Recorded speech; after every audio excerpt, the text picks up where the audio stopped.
Yo, what's good, man? This is MBS Central MBS. Let's talk about it, man. And usually, it's me and True X the Sports Junkie, but um he will be out for for the next 2 weeks. He's dealing with an injury right now, but I'm gonna be holding it down with you guys. I'm gonna bring on special guest to co-host with me throughout the time while he was gone. So I was like, man, I gotta do something about this, and I need people that actually know sports and know what the hell they're talking about. And I brought in Rise Up Family Sports Yeah. Network. I'll let him introduce himself. Uh, First and foremost, I want to thank y'all very much for tuning in. I want to thank you for the opportunity to be on MBS, sports shows, things of that nature. I am the fire starter, Rise Up Family Zone. And if you haven't tuned into us, you can watch us every day from Monday Night Madness on Mondays, Talk Your Wish Tuesday on Tuesday. We got Buck Flair Show on Wednesday. Sam Sports is out there on Wednesdays too. Thursdays you got Fresh Perspective, TODT Live. Friday the Alphabet Sports Show. Yeah, we got a lot of stuff going on, but nevertheless, I'm glad to be here. Definitely for sure. Oh, and all the trivia shows and podcasts that we do. So thank you. I appreciate the support, and I'm here to support. Yeah, man. Make sure you check out those guys out, man. They put on some great product out there. Make sure you go follow, subscribe to them, and check out their shows when they're on air. But this is MBS. Let's talk about it. We do more than just sports. We talk, music. We talk sports. Obviously, we talk anything that's hot going around in the world today. But what we're gonna talk about what happened in the Super Bowl. So this is our Super Bowl recap show. We're gonna talk about the Super Bowl for a good portion. So, man, what we normally do every single week during football season, and this is gonna be the last time we do it. We're gonna be talking. We're gonna be our winners and losers, man. Our winners and losers from the Super Bowl, man. So, who do you got for your winners and losers, man? Let's start with our winners for first and foremost. All right, winners. I got Byron Leftwich. I got Byron Leftwich. I got Todd Bowles. If we want to talk players, I have Antonio Brown, who was scrutinized for most of the season last year. Didn't even play. Was scrutinized. A lot of people didn't think he was going to be on another NFL team because of some of the stuff off the field stuff, some of the issues that he had. Um, Leonard Fournette is another winner in my opinion. Leonard Fournette, playoff Lenny, definitely, definitely a winner to me.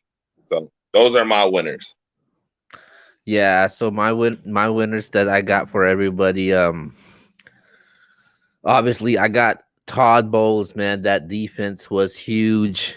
It gave Patrick Mahomes a very hard time, and I was definitely surprised of this game how this game transpired, man. Throughout this whole game, man, I never saw this coming. But shout out to Todd Bowles putting out a great game plan, and delivering a huge victory. What One of the reasons why they won this game. The next person I'm gonna give my winner to is Leonard Fournette. Man, they were able to establish a running game, open up that play action fake game for Tom Brady to make the throws he was able to make. Definitely my winner. And my other winner, I know you gave it to Antonio, but I'm gonna give it to Rob Gronkowski, man. Rob Gronkowski, he made some huge plays throughout the game, man. He was a huge factor in this game.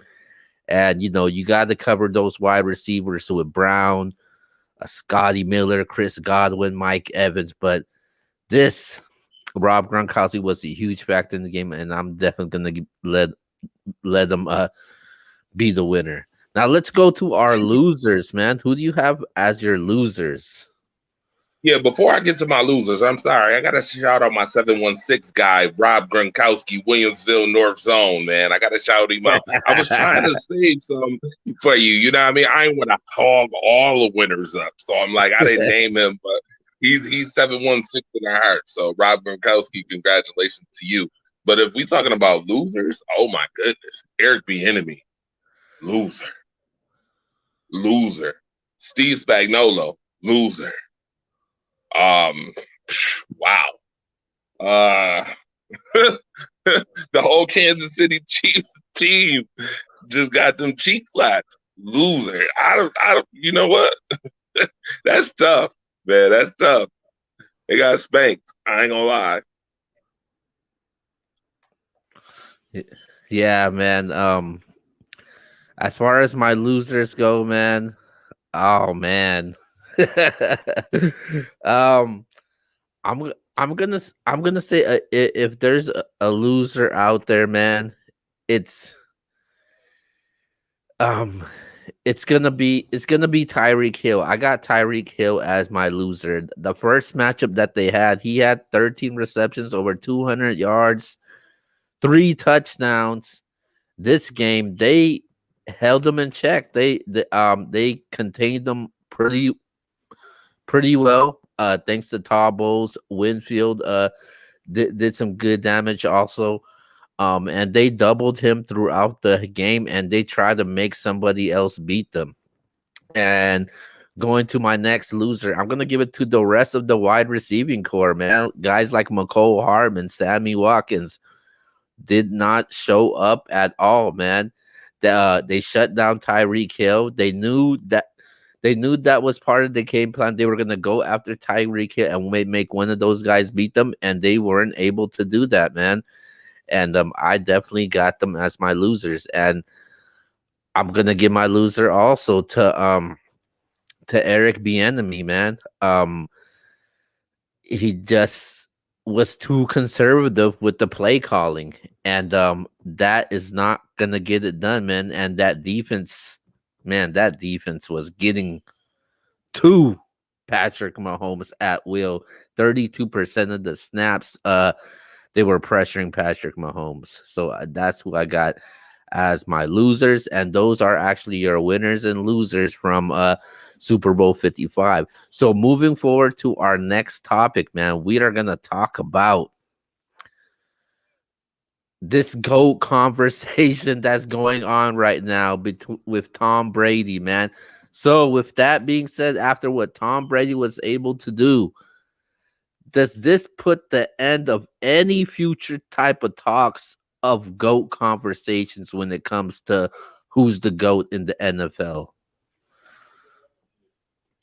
Well, before I answer that question, I just wanted to know, is this on the Facebook page? I want to be able to share this so everybody can see it.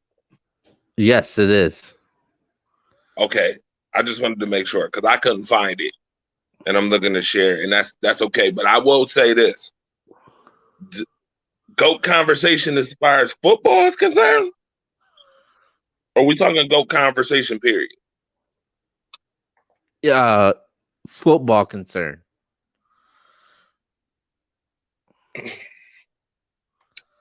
So this is gonna taste like, oh my goodness, I can't find it. I'm looking for it right now. I'm looking for it, my guy. I can't find vinegar. I cannot find vinegar up here on this table. But this is gonna taste like vinegar in my mouth when I say this. Tom Brady is the GOAT. I'd hate to say it, but he is. Tom Brady's the GOAT, y'all. He's the GOAT of football. Seven rings, 10 Super Bowl appearances. Now, I am the guy who can't stand. I personally can't stand the guy. But when it comes to the accolades, you can't overlook him. However he got them, how lucky he got, or how many beneficial situations came to play for him to be able to get these Super Bowl rings. 7 is tough, man. 7 is tough. I understand Joe Montana is undefeated, but I'm gonna tell you somebody else who's undefeated. And it's funny, which kind of takes away from Joe Montana's undefeated is Terry Bradshaw. So if you say 4-0, then I kind of got to go and say, well, Terry Bradshaw's 4-0 too. So should we put him up there because he's undefeated in 4-0? Probably not, right? So I'm just gonna say Tom Brady is the GOAT. He's the GOAT of football, definitely. And it's not just from a yards. It's not just from a 7 championships moniker either. It's not just because he has 7 championships either. I think this year proved his leadership as far as who he is as a leader.